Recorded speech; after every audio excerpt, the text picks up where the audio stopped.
Doctor जी हमारे बीच में आए हैं, उनसे भी निवेदन करता हूँ वो भी आए, पूछ परिचित करेंगे। उसके बाद हम लक्ष्मण यादव को सुनेंगे। अभी एक मिनट में साहब साथियों, अभी तो ये अगड़ाई है, नारा दूंगा, अभी तो ये अगड़ाई है, अभी तो ये अगड़ाई है। माननीय यादव जी, आपके विचार को सुनने के लिए लोग आलाइट है। ये पहला कार्यक्रम आप लोगों का यहाँ कर रहे हैं। यही गायत्री कॉलोनी हमारी पूनम पासवान बिहार की है। खड़े हो जाए आप, पूनम पासवान जोरदार ताली बजाकर स्वागत करें। वहाँ बाबा साहब की मूर्ति लगाई गई अभी 14 अप्रैल को, उसके पहले छोटी मूर्ति लगी थी 1 फुट की। 14 अप्रैल को 3-4 फुट की मूर्ति लगाई गई। सब लोग झांकी लेके अपने अपने चले गए थे। वहाँ कुछ असामाजिकता तो लोग आकर के बोलने लगे। यही पूनम में बोली, मैं पूनम पासवान हूँ, मैं डरने वाली नहीं, तुम्हारी बोलती बंद कर दूंगी अगर बोलेगी बाबा साहब के खिलाफ। ऐसे लोगों की जरूरत है, महिलाओं की जरूरत है। तमाम अंधविश्वास अपने नंबर को छोड़ करके आइए, जो हमारे लक्ष्मण यादव जी बताते हैं 1 नंबर अंधविश्वास के बारे में। अब आप लोगों के बीच आदरणीय लक्ष्मण यादव जी को आमंत्रित करता हूँ। आपको बढ़िया से विचार से बताएंगे, संदेश देंगे। जो गैर राजनीतिक होता है, सामाजिक होता है, 85% के लिए लागू होता है। एक बार जोरदार नारा सभी लोग लगाए, बाबा साहब अमर रहे। और जोर से महिलाएं, मेरी बहनें हाथ उठा के आप लोग लगाएंगी, बाबा साहब अमर रहे, बाबा साहब अमर रहे, देखो फूले अमर रहे, देखो फूले अमर रहे, श्री यादव अमर रहे, बहुत धरती का पहचान, बहुत धरती का पहचान। अब मैं आमंत्रित करता हूँ प्रोफेसर लक्ष्मण यादव जी को, उसके पहले स्मृति चिन्ह देकर के हमारे कार्यकर्ता आपको सम्मानित करेंगे। भाई हमारे जो अजय कुमार गौड़, जगदीश चंद्रा जी, आप भी आ जाएं, आ जाए आप लोग। बबलू भाई आप भी आ जाएं। ये स्मृति चिन्ह दे करके स्वागत करेंगे। साथियों, समय नहीं था हमारे बीच में, सोलंकी यादव गोरखपुर का भी उनका गीत होगा, हमारे बीच में आए हैं, बैठे रहेंगे, गीत होगा एक उनका। साथियों, आप लोग YouTube खोलेंगे, प्रोफेसर लक्ष्मण यादव लिखेंगे तो बहुत बढ़िया बढ़िया चीज आपको मिलेगी सुनने के लिए। उसको भी सुनिए, क्योंकि ये बहुजन मीडिया जो हमको जागरूक करती है।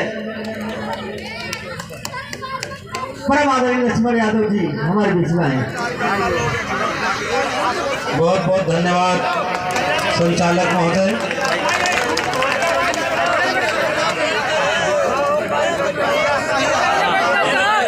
पंचशील बुद्ध विहार डॉक्टर अंबेडकर जन्मोत्सव समिति आनंद पर्वत दिल्ली के सभी आयोजकों को बहुत आभार और धन्यवाद कि आपने हमें यहाँ आमंत्रित किया और महात्मा ज्योतिबा फूले और बाबा साहब की साझा जयंती में आए हुए आप सभी सम्मानित लोगों को मेरा क्रांतिकारी जय भीम, जय मंडल, जय संविधान है, इंकलाब जिंदाबाद। सबसे पहले आयोजकों को बधाई कि उन्होंने बाबा साहब डॉक्टर अंबेडकर के साथ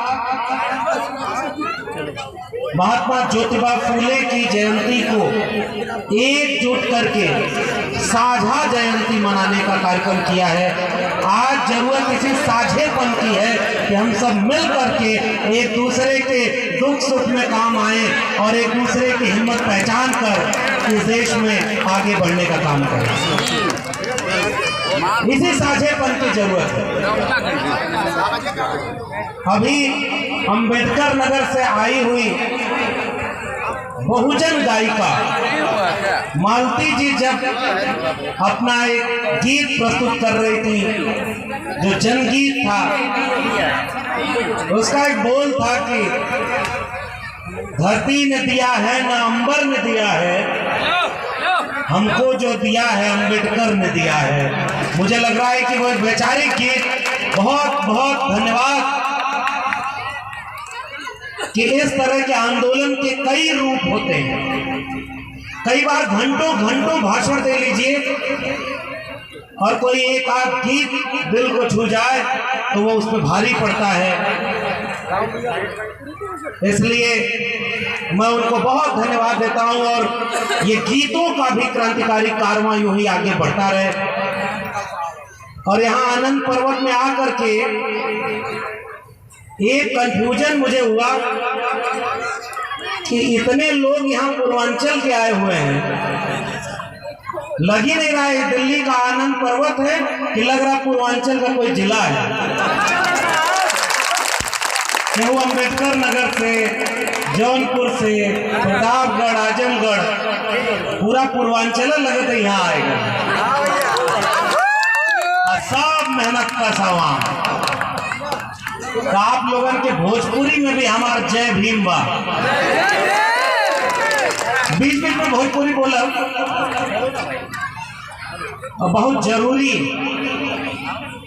और देखा उधर के लोगन के मिजाज होला, हमने की तरफ ना और जेसीबी से माटी का खुदाई होकर वही लोग बैठ के तमाशा देखने लगे। यहाँ एक आध दो आदमी दाएं बाएं करो तो पूरा पब्लिक चल जाती हो, का हो तो ये कुल ना करे। ये सब कुंटल भर दूध में एक आध बूंद नींबू जो काम कर देला वो काम ना करे, एकदम अपने निशाना पे अड़े। और इसलिए बाबा साहब डॉक्टर अंबेडकर की जयंती कल गुड़गांव में एक जगह हम लोग गए, वहां भी हमने बात कही कि इस दुनिया में करोड़ों लोग पैदा हुए और होते रहे इंसान बन के और सब बराबर। फिर कुछ लोग पैदा हुए, अब उनका दावा है कि वो मुख से पैदा हुए थे, मुझे नहीं पता वो कैसे पैदा हुए थे, लेकिन चूंकि उनको अपने को श्रेष्ठ बताना था तो वो कहे कि हम अलग तरीके से पैदा हुए। कैसे हुए? मुखस से जाए थे ब्राह्मण बाहुर नाम क्षत्रिय, तो हम आपसे श्रेष्ठ हैं। और उससे ऊपर श्रेष्ठ क्या बताया कि हम इस धरती पर उसके अवतार हैं। तो उन्होंने जातियां बना दी। तो पहले जो लोग पैदा होते थे सब इंसान होते थे, फिर जब जाति बन गई तो उस जाति में बढ़कर कुछ लोग इंसान से भी ऊपर हो गए और ढेर सारे लोगों को जातियों में नीचे रखकर इंसान से भी बदतर बना दिया गया। फिर इस देश में बिरसा, फूले, अम्बेडकर, पेरियार जैसे लोग पैदा हुए जिन्होंने वापस इंसान को इंसान से बराबर बनाने के लिए भारत का संविधान बना दिया। और अब कोई इंसान बड़ा कोई छोटा नहीं, सब व्यक्ति का एक वोट, एक व्यक्ति और एक वोट की एक कीमत। और इसलिए दुनिया में बहुत लोगों की जयंती मनाई जाती होगी, लेकिन करोड़ों करोड़ लोग दुनिया भर में महीनों तक जितना बाबा साहब की जयंती मनाते हैं, ऐसा दुनिया में दूसरा कोई मौजूद नहीं है जिसकी जयंती इतने शांत होकर के मनाई जाती है।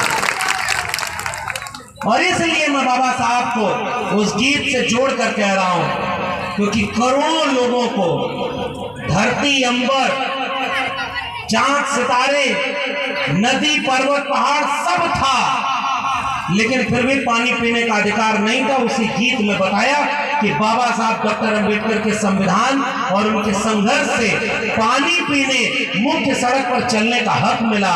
उन लोगों ने अपने सीने में डॉक्टर अंबेडकर को आज भी जिंदा रखा है और हमेशा जब तक इस देश में कोई भी संविधान का आखिरी पन्ना बचा होगा, डॉक्टर अंबेडकर वहां लोगों के जहन में ऐसे ही जिंदा है। और इसलिए इतनी बड़ी तादाद में लोगों की जयंती मनाई जाती है। तो उस जयंती की आप सबको बधाई।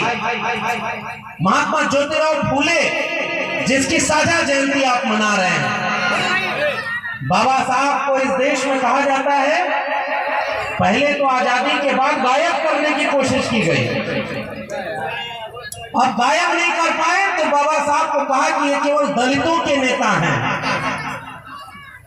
कुछ होता है ना, सिलेबस से गायब कर दो तो लोग अंबेडकर को भूल जाएंगे। डॉक्टर अंबेडकर की किताब छपी 1980 में और भारत का संविधान लागू हो गया था 1950 में। बाबा साहब को भारत रत्न मिला 1990 में। तो बहुत सारे लोगों को यह भ्रम था कि जब बाबा साहब की किताब नहीं छापेंगे तो लोग बाबा साहब को भूल जाएंगे।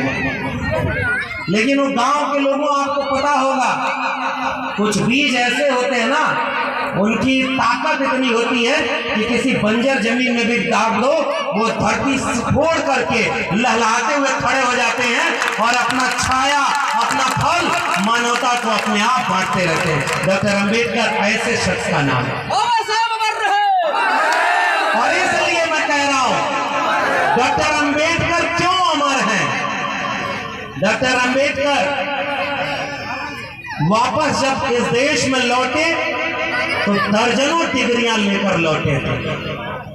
4-4 पीएचडी की डिग्री थी और सारी डिग्री ओरिजिनल थी, एक भी फर्जी डिग्री नहीं थी प्रधानमंत्री की तरह, सारी ओरिजिनल डिग्री थी।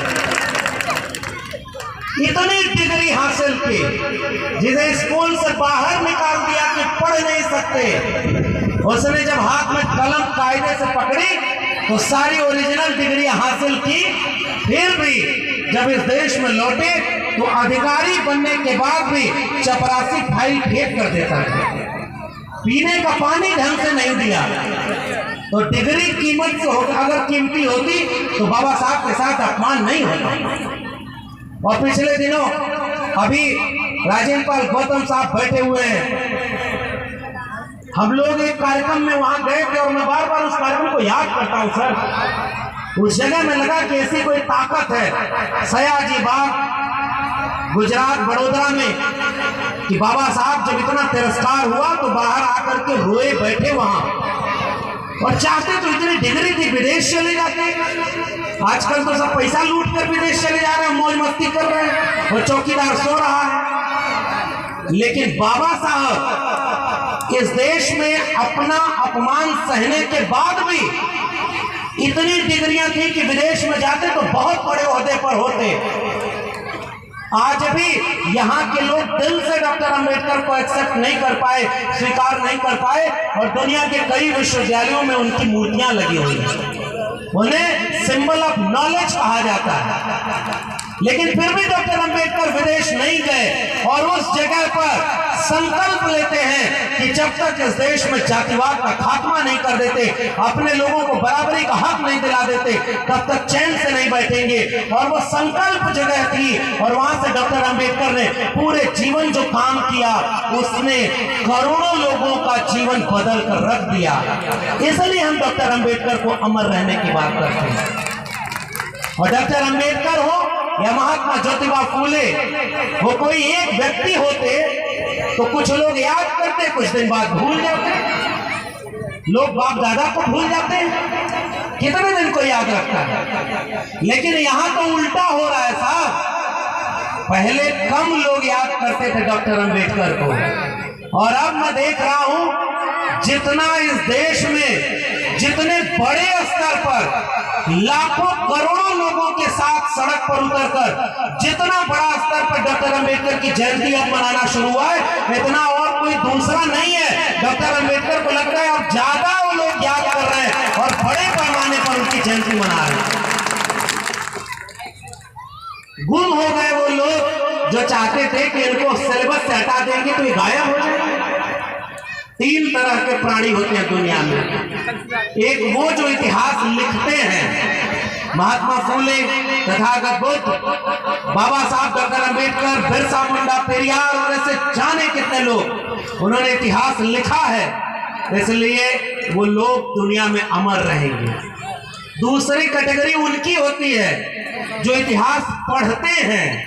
हम और आप अभी उस कैटेगरी में हैं जो अपने पुरखों के लिखे इतिहास को पढ़ रहे हैं। और तीसरी कैटेगरी और एक लोगों की होती है जिनको न इतिहास लिखने का मौका मिला न इतिहास पढ़ने का मौका मिला, तो जब प्रधानमंत्री बन जाते हैं तो इतिहास का सिलेबस बदल कर सोचते हैं कि इतिहास में अमर हो जाएंगे। पहचान रहे ना, सिलेबस बदल रहा है आपका लोग कि वहां पर सिलेबस में आपको झूठ पढ़ाया जाए और आपके बच्चों को आपका इतिहास न जानने दिए। डॉक्टर अंबेडकर, महात्मा फूले, पेरियार और तमाम लोगों ने इतिहास रचा है। कैसे रचा? इस देश के लोगों को बराबरी का हक दिलाकर रचा। कैसे रचा? इस देश में हर एक बच्चे बच्चियों को उसके जेब में पैसा है कि नहीं है, उसकी जाति कौन सी है, उसका मजहब कौन सा है, गांव के हैं कि शहर के हैं, ये सब भेद मिटाकर भारत का संविधान लागू कर दिया कि आपके बेटा बेटी को अच्छी शिक्षा मिले, अच्छा रोजगार मिले। और आप सोचो ना, पूर्वांचल के रहने वाले लोगों, आप यहाँ दिल्ली में ठाट से यहाँ रहते हैं, बुद्ध विहार बनवाया है और लोगों को 10 बजे रात तक की परमिशन मिलती है और ये लोग 4 बजे रात तक का परमिशन लेकर के यहाँ पर बाबा साहब की जयंती मना रहे हैं। ये आपका संविधान की वजह से संभव हो पाया। अगर संविधान नहीं होता तो ये मौका मिल पाता क्या?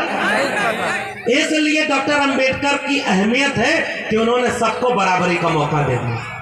और एक बात सोचो ना, इस देश में लोगों को, उनको जब मौका मिला कलम और किताब पकड़ने का, तो उन्होंने मनुस्मृति लिख दी।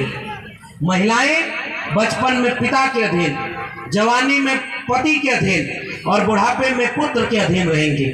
बाबा साहब को मौका मिला तो उन्होंने कहा महिलाओं को उत्तराधिकार मिलेगा, संपत्ति का अधिकार मिलेगा, वोट का अधिकार मिलेगा, काम के घंटे कम होंगे और उनको child care leave, maternity leave मिलेगी। और भारत के संविधान में लिखकर चले गए कि महिला और पुरुष में कोई भेदभाव नहीं रहेगा, सब बराबर रहेंगे। उनके पुरखों को मौका मिला तो मनुस्मृति में लिख दिया कि अगर आप मुख से पैदा होते हैं तो किसी की हत्या भी कर देंगे तो आपको कोई सजा नहीं मिलेगी। आप समझ रहे हैं ना मैं किसकी बात कर रहा हूं? समझदार को इशारा काफी। जिस मंच पर महात्मा फूले और बाबा साहब की बात हो, उस पर इशारे में बात उन लोगों की जाए जिनसे आपकी लड़ाई है। तो उनको मौका मिला तो उन्होंने ऐसा दस्तावेज बनाया कि वो हत्या भी कर दे तो कोई सजा नहीं, और हमारे लोग अगर चींटी भी मार दे तो उनको बड़ी बड़ी सजा मिलेगी। बाबा साहब को मौका मिला तो ये नहीं कहा कि अब हमारे लोग ऊपर होंगे और ये मुख से पैदा होने वालों का अधिकार छीन लो, इनको वोट देने का अधिकार न दो। अरे बाबा साहब होने का मतलब समझो, अपने लोगों को तो हक अधिकार दिया ही दिया, उनको भी मौका दे दिया जिन्होंने बाबा साहब के लोगों का हक अधिकार छीन लिया।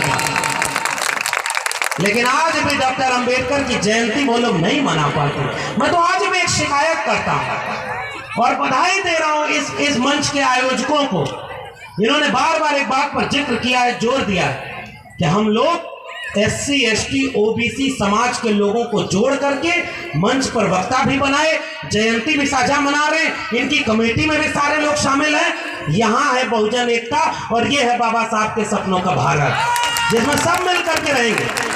और एक आध सुझाव और आपको, अगली बार जयंती मनाइए तो इस मंच पर महिलाओं की तादाद पुरुषों से ज्यादा होनी चाहिए, आदिवासी भी इसमें हो और पसमानदा समाज के भी लोगों को वापस बनाए, सबको मिलाइए। बीच में इस कच्चे की मत करिए, अब गाना नहीं चल रहा है ना। अब उसके बाद इस जयंती का मकसद क्या है? इस जयंती मनाने का मकसद 2 है मेरे हिसाब से। इस जयंती मनाने का पहला मकसद यह है कि हम अपने इतिहास को जानें, और दूसरा मकसद यह है कि जो सपना देखा था बाबा साहब, फूले साहब, पेरियार साहब ने, उसके बारे में जाने कि वो पूरा हुआ कि अधूरा है। ये जानना चाहिए कि नहीं जानना चाहिए? अगर बाबा साहब के सपनों का भारत बन गया होता तो हमारा काम केवल जयंती मनाने से चल जाता, लेकिन अभी जयंती मनाने के बाद क्या करना है इस पर भी विचार करना है, क्योंकि बाकी हमारे पूर्व के वक्ताओं ने बहुत शानदार बातें कह दी, मैं उसको दोहराऊंगा नहीं। और यहाँ तो जागरूक समाज बैठा है, इनको अब मैं समझाने की, मेरे बगल में जो बैठे हैं बाबूजी, ये मान्यवर कांशीराम साहब के साथ काम किए हैं, अब उनके बगल में बैठकर और उनके सामने कोई भाषण दे सके, इतनी हिम्मत तो हमारी नहीं होती। हम इनके बगल में हिम्मत लेते हैं कि मान्यवर कांशीराम साहब के बारे में, कांशीराम की नेक कमाई तूने सोती कौम जगाई, वो ऐसा कौम जगा कर गए हैं, हमें तो जगाने वालों को बस आगे बढ़ा देना है, हिम्मत हौसला बढ़ाकर। तो कोई नई बात नहीं करने आया, मैं बस थोड़ी से दो चार बात कह करके, दो चार किस्सा सुना करके कि जयंती मनाना जरूरी है ताकि हिम्मत हौसला मिले। ये नौजवान लोग आए हुए हैं, बुजुर्ग लोगों के साथ खड़े होकर, महिलाएं और बच्चे बच्चियां आए हुए हैं। ये लोग जब इस जयंती से जाएंगे, अगर पहली बार आए हैं तो घर जाकर अपने माता पिता से पूछेंगे कि ये किसकी जयंती मनाई जा रही है। और जब बाबा साहब की तस्वीर, बाबा साहब फूले साहब के बारे में माता पिता से किस्सा पूछेंगे, कौन थे ये, और आप किस्सा बताएंगे, तब समझिए कि जयंती मनाने का मकसद सफल होगा, ताकि ये रोशनी आगे तक जलाए और आगे तक रोशनी उजाला फैलाए। और बाबा साहब कैसा सपनों का भारत बनाना चाहते हैं, जिसमें सबको शिक्षा मिले, जिसमें सबको सबका अधिकार मिले, कर्मकांड में विश्वास खत्म हो और सब लोग मोहब्बत प्रेम से रहें, सब लोग प्रेम से रहें, कोई किसी से नफरत न करे। लेकिन आज कौन सा भारत बनाया जा रहा है? बाबा साहब के सबसे बड़े वारिस मान्यवर कांशीराम ने एकजुटता का संदेश दिया था, मंडल कमीशन लागू करो वरना कुर्सी खाली करो। मान्यवर कांशीराम 85% बहुजन की बात करते थे, जिसमें SC ST OBC माइनॉरिटी सारे लोग थे। इसलिए मैं इस मंच से ये बात कह रहा हूं कि डॉक्टर अंबेडकर को OBC घरों में भी अब ले जाने की जरूरत है। आदिवासी और जा रहे हैं, ऐसा नहीं कि नहीं जा रहे, खूब अच्छे से जा रहे हैं, थोड़ा समय लगेगा। वो कहते हैं ना, हम लोग बचपन में किस्सा सुनते थे, करत करत अभ्यास थे जड़मत होत सुजान और रसरी आवत जागते सिल पर परत निशान। हमें अभ्यास करना है, हमें अपने लोगों को समझाना है। जैसे हम OBC समाज के लोगों को ये बात समझाएंगे कि डॉक्टर अंबेडकर ने मंत्रिमंडल से इस्तीफा दिया, तो 3 बातों में से पहली बात हिंदू कोड बिल उसका लागू न किया जाना, और दूसरी बात थी OBC के लिए अनुच्छेद 340 में जो कमीशन बनाना था ताकि OBC की गिनती हो और उनको गिनती के आधार पर आरक्षण मिले, प्रतिनिधित्व मिले, हिस्सेदारी मिले, वो न काम हुआ। इसलिए डॉक्टर अंबेडकर ने कैबिनेट से इस्तीफा दे दिया। ये बात जब तक OBC के घर घर बताएंगे, दोनों बाहें खोल करके, OBC एक दिन ऐसा आएगा डॉक्टर अंबेडकर को अपना मानना शुरू कर देगा।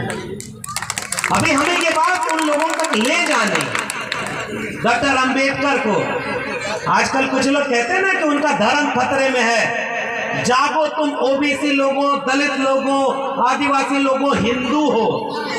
एक शख्स का नाम ले रहा हूं और उसके बारे में जब मैंने पढ़ा तो देखा कि इतिहास क्या है। शिवदयाल सिंह चौरसिया, शिवदयाल सिंह चौरसिया ने आदि हिंदू सभा बनाई, और जब कुछ मुखस्त से जाए थे ब्राह्मण उनके पास गए, उन्होंने कहा कि मैंने आज हिंदू सभा बनाई, इसकी सदस्यता आप भी ले लीजिए। तो उन्होंने कहा कि हम हिंदू थोड़े ही हैं, हम तो आर्य हैं। शिवदयाल सिंह चौरसिया ने कहा कि अब तक तो समझते थे कि तुम भी हिंदू हम भी हिंदू, लेकिन जब तुम आर्य कह रहे हो अपने को, तो जाओ आज से हम भी हिंदू नहीं। उन्होंने backward classes league, depress classes league वैसा ऑर्गेनाइजेशन बनाया। पेरियार ललित सिंह यादव, चंद्रिका प्रसाद जिज्ञासु और शिवदयाल सिंह चौरसिया, इन सारे लोगों ने मिलकर 1948 में लखनऊ में एक अधिवेशन किया पिछड़ा वर्ग सम्मेलन का, और उसकी अध्यक्षता करने के लिए किसे बुलाया? बाबा साहब डॉक्टर भीमराव अंबेडकर को। यह है बहुजन एकता जो हमारे पुरखे बना के गए हैं भाई।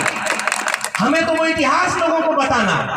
और बाबा साहब डॉक्टर अंबेडकर ने उस जगह पर OBC समाज के लिए एक बात कही थी, जो उनके वारिस मान्यवर कांशीराम ने एक ही किताब लिखी अपने जीवन में। उन्होंने कहा कि बाबा साहब ने किताबें बहुत पर्याप्त लिखी, हमारे पुरखे लिख दिए हैं, अब मुझे लोगों को जोड़ना है। लेकिन फिर भी एक किताब लिखी, उसका नाम बताओ आप लोग, क्या लिखा था मान्यवर कांशीराम ने? चमचा युद्ध। न हो तो पढ़िएगा, मजा आएगा। और आजकल तो और उसे पढ़ा जाना चाहिए। जिन्हें जवानी में चमचागिरी की लत लग जाती है, उनकी सारी उम्र दलाली में गुजर जाती है। माननीय कांशीराम ये बात कह के गए और उन्होंने कहा कि भाई जो हक अधिकार की बात न करे वो आपकी जाति का होकर के भी किसी के हाथ का चमचा है।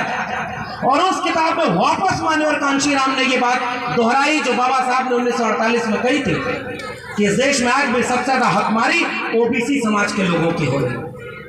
और अब मैं खुशी से ये बात साझा कर रहा हूं, इस साल के पहले तक बाबा साहब की जयंती किसी ओबीसी सम्मेलन में मनाने के लिए मुझे नहीं बुलाया गया। ओबीसी समाज के लोग अलग अलग सम्मेलन करते हैं इस देश में। लोहिया को याद करते हैं, बाबू जगदेव बाबू को याद करते हैं, पेरियार को याद करते हैं। और मैं कानपुर गया हूं, पेरियार ललई सिंह यादव के गांव में लोग अपने पुरखों को धीरे धीरे याद कर रहे हैं।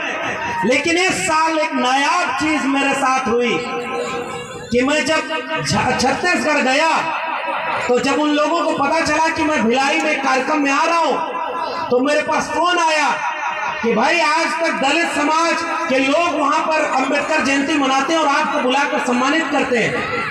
मैंने भी कहा हाँ भाई, इस देश में जितना जागरूक इस देश का दलित समाज है, शेड्यूल कास्ट समाज है, इसका आधा जागरूक अगर बाकी समाज हो जाए तो ये देश सोने की चिड़िया बनने से नहीं रहेगा। और तब उन लोगों ने कहा कि आपकी बातें सुनते हुए हम ओबीसी समाज के लोग और सारा ओबीसी मिल करके बाबा साहब डॉक्टर अंबेडकर की जयंती मना रहा है और उसमें आपको वक्ता बनाकर बुला रहा है। मैं अपना पहले वाला कार्यक्रम छोड़ करके पहले वो ओबीसी समाज के कार्यक्रम में गया और वहां बाबा साहब की जयंती मनाने हुए लोगों को सलाम करके आया हूं। ये भारत बदल रहा है भाइयों, बस कुछ दिन की और बात है, हम लोगों को एकजुट करने में कामयाब हो जाएंगे। बदलाव आ रहा है, बस चिढ़ाना नहीं है किसी को। अगर हम अपने लोगों को चिढ़ाएंगे, ताना मारेंगे तो वो सुधरेगा, हमसे छिटक जाएगा।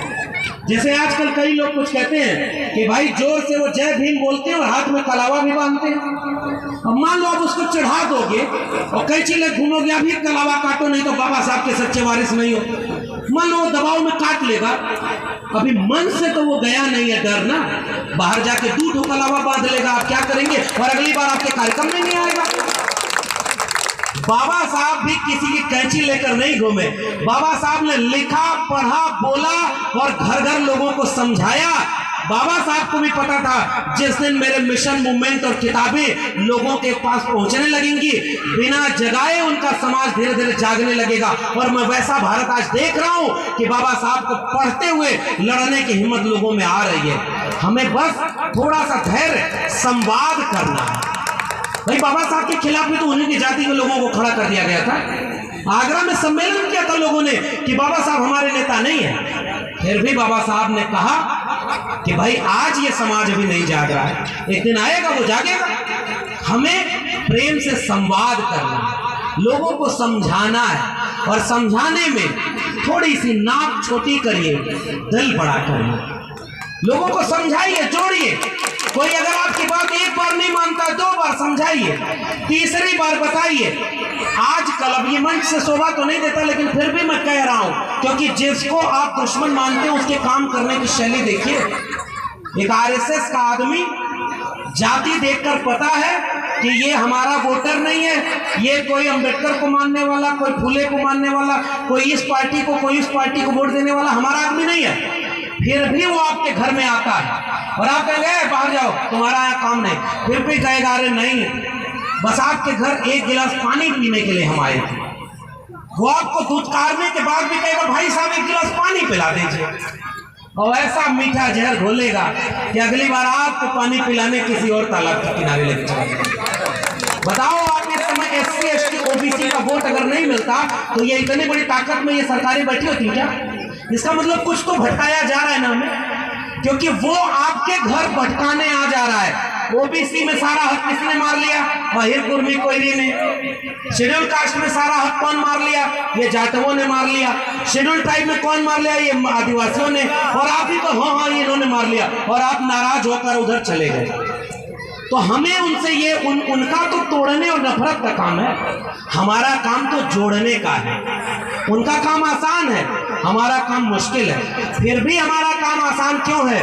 क्योंकि हमारी आबादी इतनी है कि बताओ, अगर इस देश में 90% लोगों में से 45% लोग भी जागरूक हो जाएं तो इस देश की सबसे बड़ी कुर्सी पर कौन बैठेगा? जिसे आप तय करेंगे। क्योंकि 31% वोट पा करके तो लोग प्रधानमंत्री बन बैठे, और प्रधानमंत्री बने बैठे हैं दिल में गुड़ से गोलवलकर हेडगवार, और 14 अप्रैल को बाबा साहब की मूर्ति पर माला पहना रहे हैं, वो भी जो दिल में गुड़ से गोलवलकर हेडगवार को लगते हैं, और दोनों हाथ फैलाकर बोलते हैं। अभी सर मैं देख रहा था 21 अप्रैल को इस देश के प्रधानमंत्री ने अपने ट्विटर हैंडल पर लिखा और भाषण दिया।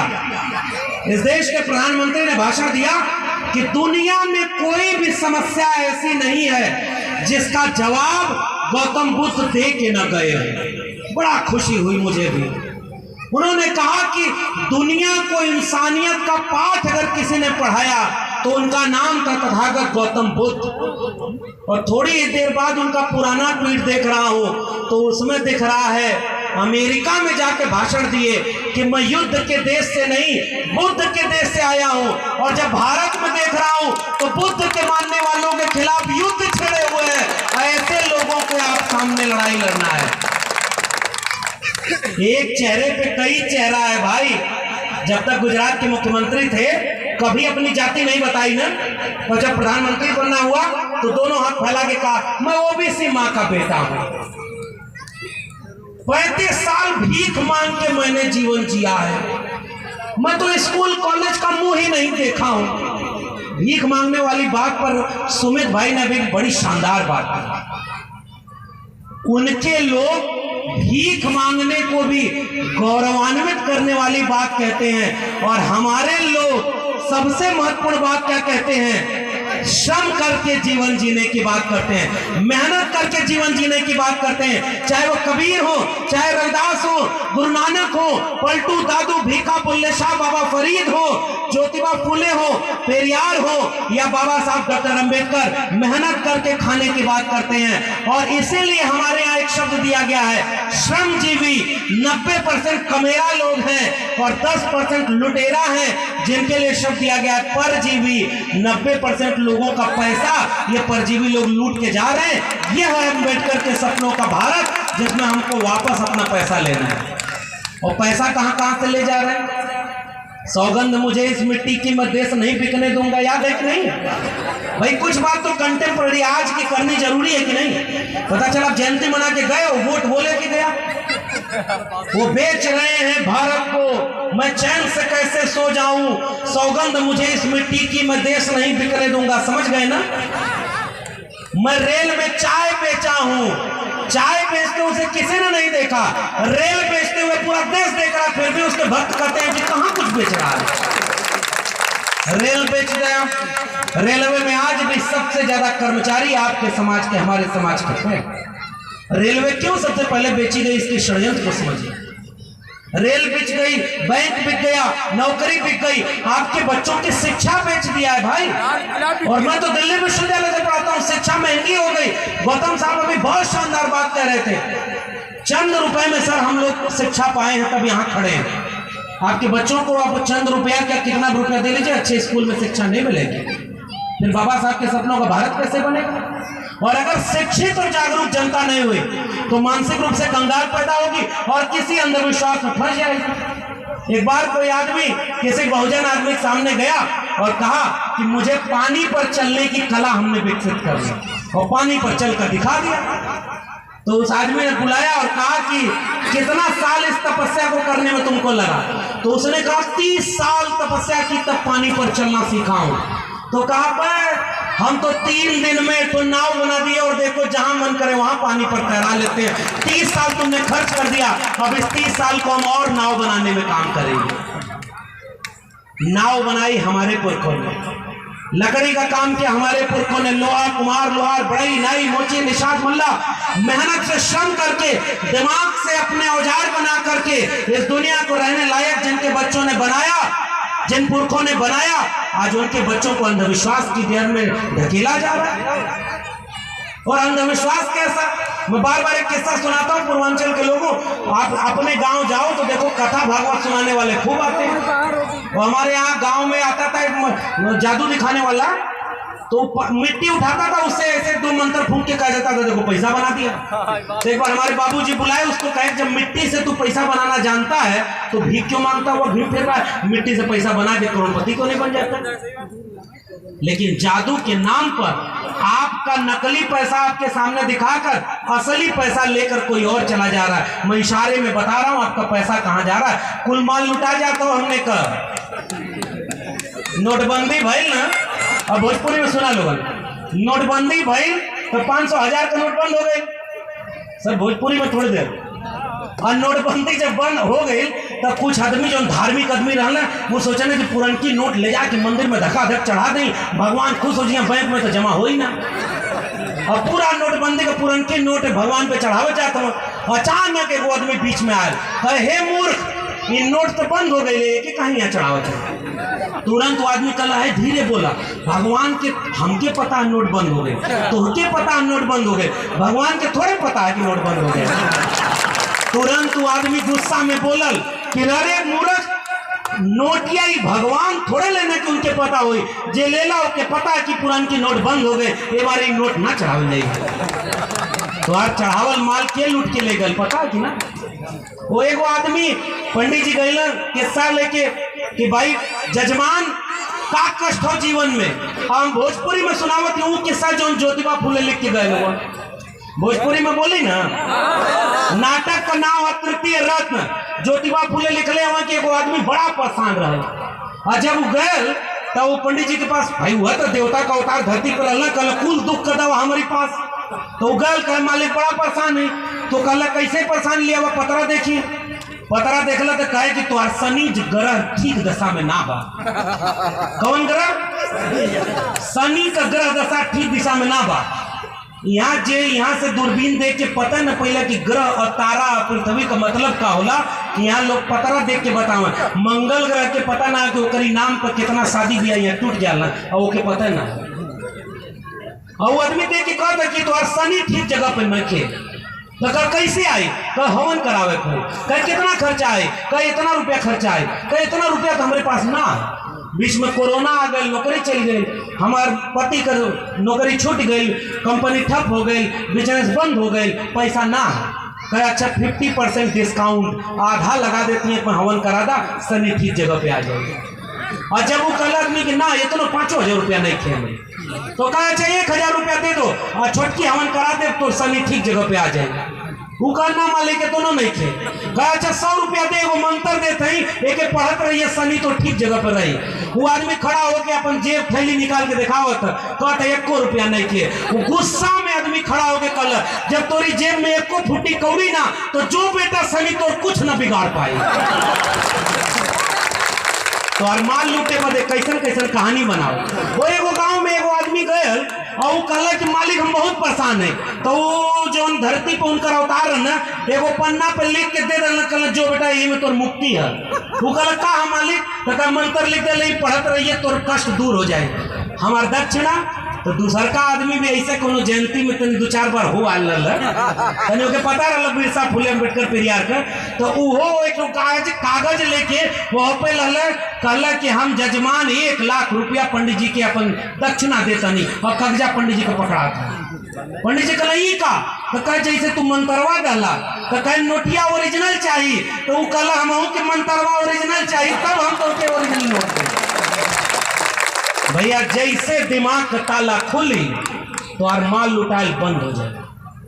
बाबा साहब डॉक्टर अंबेडकर भारत के संविधान के अनुच्छेद 51A में लिख करके गए हैं कि नया भारत बनेगा तो वैज्ञानिक चेतना का विकास होगा, अंधविश्वास और पाखंड में आपके बच्चों को केवल धर्म कर्म के नाम पर मूर्ख बनाया जा रहा है, और आपका चंदा दान दक्षिणा लेके जा रहे हैं। दान दक्षिणा देना बंद कर दो, आधा उनका बिजनेस व्यापार बंद हो जाएगा। और कोई भी अगर देवी देवता ऐसा है तो आप उस पैसा को किसी की शिक्षा में, कलम और किताब में खर्च कर दो। अगर कोई वास्तव में कोई देवी देवता भगवान होगा तो किसी भूखे को रोटी देने से और किसी अशिक्षित को शिक्षा देने से सबसे ज्यादा खुश हो जाएगा। ये बात मैं कह के जा रहा हूं। इसलिए आपकी लड़ाई मंदिर मस्जिद की लड़ाई नहीं है, कलम और किताब बचाने की लड़ाई है। कलम और किताब बचेगी तब बाबा साहब डॉक्टर अम्बेडकर के सपनों का भारत बचेगा। दुनिया में यहाँ के लोग गए तो अचार के साथ अपनी जाति व्यवस्था लेके गए। ये सुमित चौहान जी बैठे हुए हैं और यहाँ जितने यूट्यूबर साथी आए हुए हैं, आपकी जिम्मेदारी है उनका मीडिया करोड़ों रुपया दे करके उनकी खबर चलाता है और आप अपने मीडिया के लोगों को अगर मजबूत नहीं करेंगे तो जंगल में मोर नाचा किसने देखा। ये आपके लोग हैं और इनके काम को देखिए। उनकी मीडिया में दिन रात हिंदू मुस्लिम मंदिर मस्जिद दंगा कराया जाता है और ये जितने बहुजन मीडिया हैं इनमें जाकर देखिए आपके बच्चों के भविष्य की चिंता यहाँ पर मौजूद है। इसलिए इनको मजबूत करिए, आपका अपना आधा आंदोलन का रास्ता मजबूत हो जाएगा। ये आपके लोग हैं और ये आपसे चंदा मांगने नहीं जाएंगे, लेकिन ये आपको आपका काम करके दिखाते हैं क्योंकि इनको भी महसूस होता है। ये भी अगर किसी की दलाली कर रहे होते तो हो सकता है अच्छी नौकरी करते। ये सुमित चौहान जी तो 5-5 टीवी चैनल में काम किए हैं और बाबा साहब की फोटो लगा हुआ टी शर्ट जब पहन के गए तो बहुत सारे लोगों के कलेजे में दर्द होने लगा। एक किस्सा सुनाऊं, ओबीसी समाज के लोगों, एक किस्सा जानो अपना। बिंदेश्वरी प्रसाद मंडल, बीपी मंडल साहब बिहार के मुख्यमंत्री थे और वो ओबीसी समाज से आते थे और ओबीसी समाज के लोगों को कई बार लगता है कि हम थोड़े शूद्र हैं। इस किस्सा को सुनिए। जब वो मुख्यमंत्री बन गए तो उस समय गंगा में यातायात होता था और पानी का जहाज चल रहा था, उसका तेल रिस गया तो गंगा में कुछ दूर आग लग गई। विधानसभा में खड़े होकर एक वही मुखद्दस जाते, उन्होंने कहा कि अगर शूद्र इस राज्य का मुख्यमंत्री बनेगा तो यह पाप इतना बड़ा है कि गंगा में आग नहीं लगेगी तो कहां लगेगी। बिंदेश्वरी प्रसाद मंडल खड़े होकर बोले कि देखो एक बात सुनो, ये गंगा में जो आग लगी है ये तो तेल रिसने से लगी है, लेकिन तुम्हारे सीने में जो आग लगी है इस आग को मैं और भड़काऊंगा ताकि जब तक अपने लोगों को बराबरी का हक नहीं मिला। ओबीसी समाज के लोगों, आपको बस अछूत नहीं बनाया गया होगा, फर्क केवल इतना था, लेकिन हक अधिकार आपका भी जाति देख करके नहीं माना गया। और अब आओ मैं आपको आधुनिक उदाहरण देता हूं। बिहार में मुख्यमंत्री थे कर्पूरी ठाकुर, नाई समाज से आते थे, बाल बनाने वाले। और उस समय उत्तर प्रदेश में मुख्यमंत्री थे राम नरेश यादव, चरवाहा समाज, कृषक समाज, पशुपालक समाज से आते थे। और भारत का संविधान लागू हुआ तो दोनों में मुख्यमंत्री ओबीसी समाज के बने और दिल्ली में बैठकर लोगों ने नारा बनाया कि दिल्ली से चमड़ा भेजा संदेश, बार बनावा कर्पूरी या भैंस चरावा राम नरेश। गालियां दी गई आरक्षण के नाम पर आपके लोगों को, ओबीसी समाज के लोगों। अभी पिछले दिनों उत्तर प्रदेश में एक ओबीसी मुख्यमंत्री थे, उनको भी पता नहीं था बहुत कि हम ओबीसी ढंग से हैं। और जब उनका शासन राम राज्य वाला आया तो जिस दिन उनका घर गंगा जल से धुलवाया, आज वो भी कह रहे हैं ये हजारों साल की लड़ाई है, शूद्र की लड़ाई है। और आज उनको समझ में आ गया है, सामाजिक न्याय की बात कर रहे हैं। इसलिए ओबीसी, एससी, एसटी हम सब की चूंकि बीमारी एक है, इसलिए हमारी दवाई भी एक होगी। आओ मिल करके एकजुट होकर के उस सपने को पूरा करने के लिए एकजुट हो जाएं जो ज्योतिबा फूले और बाबा साहब डॉक्टर अम्बेडकर का सपना था। क्योंकि अगर ये सपना पूरा नहीं हुआ तो हम लोग कैसा भारत बना पाएंगे। का करवा राही मनवा पाई पाई जोड़ के, एक दिन सुगनवा जई है पिंजरा के छोड़ के। ये जो लूट, हमने आरक्षण का फायदा लिया, नौकरी मिल गई, काम करने चले आए, हम लोग अपने समाज को भूल गए। इसलिए मानवर कांशीराम ने पे बैक टू सोसाइटी की बात कही। और पे बैक टू सोसाइटी कैसे होगी जब तक हम जाकर अपने लोगों के बीच जागरूक नहीं करेंगे। और आखिर में चूंकि अब वक्त काफी हो गया है, हालांकि जश्न आप लोग का पूरी रात चलेगा। ये जितनी माताएं बहनें आई हुई हैं, ये जितने बच्चे आए हुए हैं, मैं आपसे गुजारिश करके जा रहा हूं, 1 रुपया कम हो, खर्च कम करना, 1 रोटी कम खाना, 1 कपड़ा कम पहनना, घर में चुनाई पुताई कम हो, सब चल जाएगा। लेकिन एक कमेरा वर्ग के लोगों, 90% वर्ग के लोगों, सब कुछ त्याग करके अपने बेटा बेटी को शिक्षा जरूर दिलाना, क्योंकि शिक्षा के बिना ये हमारा आंदोलन और मिशन अधूरा रहेगा। क्योंकि मैं विश्वविद्यालय में पढ़ाता हूँ भाई, और मैं आपसे बोल के जा रहा हूँ, ये लुटेरा लोगों ने आपके बच्चों की शिक्षा बेच दी। तो डिग्री वाली शिक्षा नहीं, डिग्री वाली शिक्षा तो झूठ हो जाती है। ओरिजिनल शिक्षा जो चेतना की है। और शिक्षा कैसी, वो एक पंडित जी चले गए, ये वो भोजपुरी में सुनाई, एगो पंडित जी गई ना, तो बाबा गुजर गए ना, तो उनके पास गई ना, गलत के रही हो गई। अब दान दक्षिणा तन दे दे जाए, ताकि कहाँ दादाजी का आत्मा कहाँ है, ऊपर एक लोक में आराम करती है। पंडित जी बोल रहे, तो आदमी कहले कि दादाजी का कोनो कष्ट तकलीफ तो नहीं थे, तो कहला हाँ उनके सुते बड़े खटिया ना है। तो कहा मालिक खटिया कैसे जाई, तो कहा हम है ना धरती पे उनकर अवतार, तो हम के दे खटिया हम दादाजी तक पहुंचा दे। नई नई खटिया बनवा के और खटिया दिया, पंडित जी लेके गए ना, ओकरे बाद कुछ दिन बाद आई ना, तो फिर वो पूछल कि पंडित जी बताएंगे दादा का आत्मा कैसे, तो कब बहुत मजे में, जौन गैया तू तेरही में दहले रहा ओकर दूध पियत हुआ, और नई की खटिया पे बड़े आराम से सुतत हुआ। कोनो कष्ट है दादाजी के, कल हाँ एगो कष्ट है, साइकिल अगर मिल जाए तो उनके तनी बाजारी आवा जाए में बड़ी दिक्कत हो। अभी पूरा धार्मिक रूप से एकदम अंधा, तुरंत नई साइकिल बनवा के तुरंत सुपुर्द कर दल, और पंडित जी लेके चल देना दादाजी के देवे। वही एगो लड़का रहे जो तनी पढ़ल लिखल समझदार लड़का रहे, वो कुल खेला देखो के समझ में आवे। अगली बार जब बोलना, पिताजी हाथ जोड़ के बोलना कि दादाजी कैसे, तो कहीं एकदम मजे में हुआ, गैया का बढ़िया दूध पियत हुआ, नई की खटिया पे बढ़िया सुतत हुआ, और साइकिलिया से रोज सब दोनों बेला, कबो चांदनी चौक कभी राजीव चौक बढ़िया बाजार कर जाला। वो लड़कवा देखत रहता है, पंडित जी झूठ बोलत हुआ। पंडित नाराज हो गए, कैसे, तो कहे कि दादाजी कहला कि न हमके गैया मिलल, न खटिया, न साइकिलिया। पंडित जी नाराज हो गए, कहला कैसे पता तुमको नहीं मिला वो सब, तो कहा दादाजी हमके चिट्ठी लिख ले हुआ कि बेटा तुम लोग जौन जौन भेजला हमके कुछ न मिला। तो और नाराज हो के कहे ये चिट्ठी तुम्हारे पास किस रास्ते आई, तो लड़कवा बोला वही रास्ते जिस रास्ते आपने गैया भेजी थी, खटिया भेजी थी और साइकिलिया भेजी थी। और जैसे ही एक व्यक्ति चेतना संपन्न होता है ना, झूठ पकड़ लेता है। महात्मा ज्योतिबा फूले झूठ पकड़ लिए थे गुलामगिरी में, कि मुख से अगर बच्चा पैदा होता है तो गर्भ कहाँ ठहरता है। भाई दुनिया में आप अपने धर्म का प्रचार करते हो, करो, हमसे तो मतलब ही नहीं, लेकिन जाके बोलो ना अमेरिका में कि हमारे यहाँ ऐसा विज्ञान था। ये सुमित भाई कहते हैं कि बिना पेट्रोल डीजल के पुष्पक विमान उड़ा करता था, बाद में उसकी मैन्युफैक्चरिंग बंद काहे कर दिए, राफेल का घोटाला न करना पड़ता, हमारे यहाँ के लोग पुष्पक विमान लेके जाते हैं, भाई बंद क्यों करना पड़ा।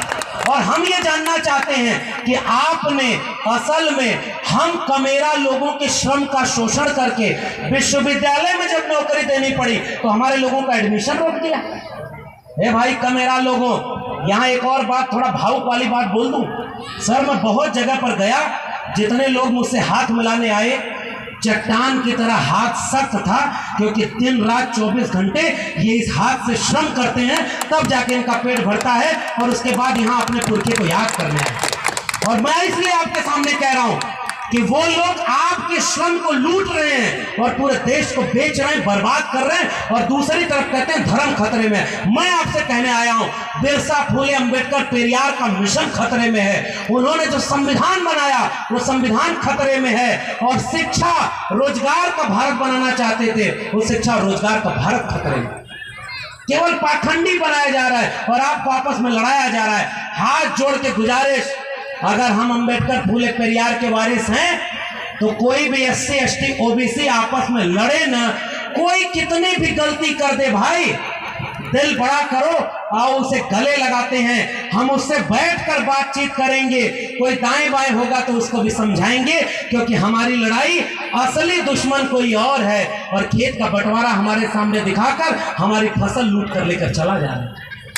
और फसल लूट गई तो बंटवारा बाद में हो जाएगा, लेकिन खेत लूट गया तो अगली बार फसल आपके हिस्से में आएगी नहीं, फिर बंटवारे का लड़ाई किससे करेंगे।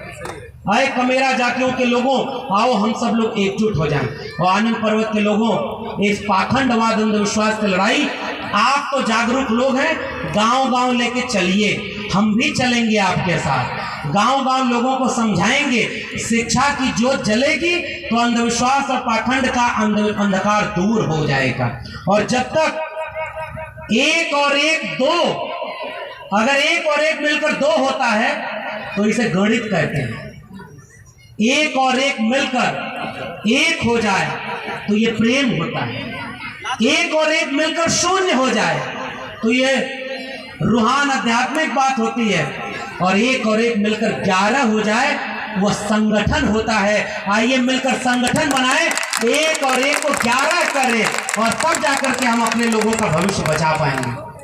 जाते जाते मेरी गुजारिश, पाखंड अंधविश्वास से तब आपके बच्चे बचेंगे जब शिक्षा की लड़ाई उनसे लड़ ली जाएगी। बचपन में वो किस्सा सुना था लालू की ना, गाय हमारी माता है हमको कुछ नहीं आता है, सुनते थे ना भाई।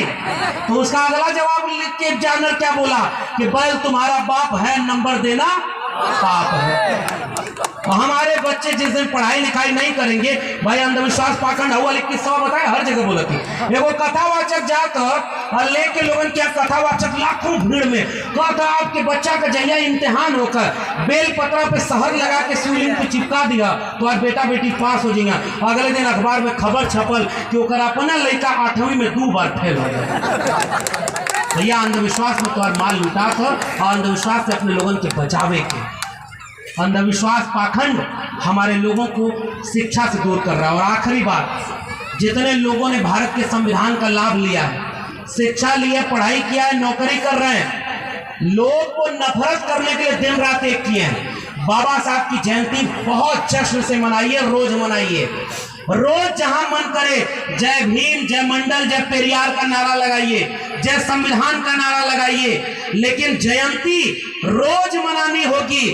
एक पर्चा, और मैं तो अभी ये खुश हो रहा था, ये लोग भीम उत्सव और भीम चर्चा करते हैं और बहुत खुशी हुई। मैं बताऊं आयोजक समिति के लोगों, पढ़े लिखे लोगों को मैंने देखा कि वो अम्बेडकराइट लोग जो पढ़े लिखे हैं वो शायद अपने ऐसे घरों में अच्छा पढ़ करके अच्छी नौकरी कर रहे हैं और अपने बाल बच्चों को विदेश पढ़ा रहे हैं। लेकिन मैं देश भर में घूम करके कह रहा हूँ, हाथ से श्रम करने वाले कमेरा लोग असल में बाबा साहब के सपनों का भारत बनाने के लिए लड़ रहे हैं। वो गांव-गांव जाकर के लोगों को जागरूक, और हम तो निकम्मे लोग हैं भाई। हमको तो बहुत प्रिविलेज मिला। मैं दिल्ली विश्वविद्यालय में गाय भैंस चराते थे आजमगढ़ में, और उसके बाद इलाहाबाद विश्वविद्यालय पढ़ने का मौका मिला। इलाहाबाद विश्वविद्यालय टॉप किया। वहाँ हमारा प्रोफेसर बोला कि कैसा दिन आ गया है कि हीरो के बच्चे गाय भैंस चराना छोड़ करके यूनिवर्सिटी टॉप करने लगे, तो हमारे बच्चे कहाँ जाएंगे। उस दिन थोड़ा सा एहसास हुआ। दिल्ली आया, ये राजेंद्र पाल गौतम जी बैठे हुए हैं, सुमित चौहान, सामने हमारे तमाम दोस्त बैठे हुए हैं, खड़े हैं, मीडिया के साथी। हम सारे लोगों ने पिछले 4-5 साल में 13 पॉइंट रोस्टर की लड़ाई मिलकर लड़ी। 2 अप्रैल का भारत बंद मिलकर किया, तमाम आंदोलन मिलकर किया। तब जाकर समझे कि भाई गाय भैंस चराने वाले लोग जाने कितने पैदा हुए और गाय भैंस चराते मर गए। लेकिन जब तक भारत का संविधान और मंडल कमीशन लागू हुआ तो हमारे जैसे जाने कितने लोग पढ़ लिख करके किसी विश्वविद्यालय के प्रोफेसर बने, कोई मीडिया में गया, कोई वकील बना, कोई डॉक्टर बना, कोई इंजीनियर बना। आओ मेरे भारत से प्रेम करने वाले लोगों, मोहब्बत और प्यार का भारत बनाते हैं। ये हिंदू मुस्लिम मंदिर मस्जिद की लड़ाई में मत जाइएगा। एक वादा मैं आपसे ये करने आया हूँ, ये मंदिर मस्जिद की लड़ाई हमारी नहीं है। दूसरा वादा, कम खाइएगा, कम सोइएगा, लेकिन अपने बेटा बेटी दोनों को शिक्षा जरूर दिलाइएगा। तीसरा वादा कि ये बाबा साहब और पेरियार साहब, फूले साहब और तमाम लोगों का मिशन आंदोलन गांव-गांव लेकर चलिएगा। और कहा है ना, जोखिम बहुत है भाई, लोग मुकदमा कर रहे, गोली मार रहे हैं। फिर भी एक शेर मुझे आरिफ सैफी का याद आ रहा है कि टकराएंगे तलवारें टकरा कर तुमसे, हो जाएंगे दुश्मन के तरकश खाली, और हर मैदाने जंग में तुम बेखौफ लड़ो, वक्त से पहले मौत नहीं आने वाली। इसलिए हमारे पुरखे न भागे न डरे, न किसी के सामने झुके।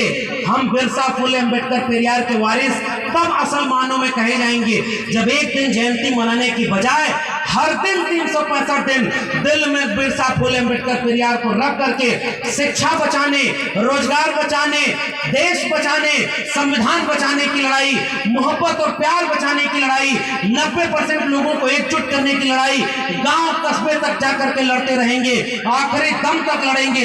तब हम बिरसा फुले अम्बेडकर पेरियार के सच्चे वारिस हैं, वरना ये लड़ाई अधूरी होगी।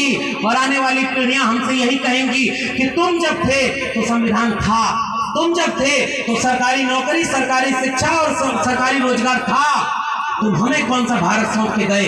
केवल मंदिर मस्जिद के नाम पर दंगा वाला भारत, केवल सरकारी नौकरी को बेच देने वाला भारत, सरकारी फैक्ट्री को बेच देने वाला भारत, रोज ये दलित पिछड़े आदिवासियों की हत्या वाला भारत, आपस में नफरत वाला भारत। हम अब उनसे आंख नहीं मिला पाएंगे। हम उनसे आंख मिलाएंगे तब जब वो पूछेंगी तो हम कहेंगे बिना बुलडोजर से डरे, बिना केस मुकदमे से डरे, बिना उनकी लाठी गोली से डरे, हम बिरसा फुले अम्बेडकर पेरियार के वारिस आनंद पर्वत में खड़े होकर अपने लोगों को जागरूक करते हुए कह रहे थे, लड़ेंगे तब तक रे कि जब तक अब उनका भारत नहीं बना पाएंगे। जय भीम, जय मंडल, संविधान जिंदाबाद, गुलाम जिंदाबाद, इंकलाब जिंदाबाद।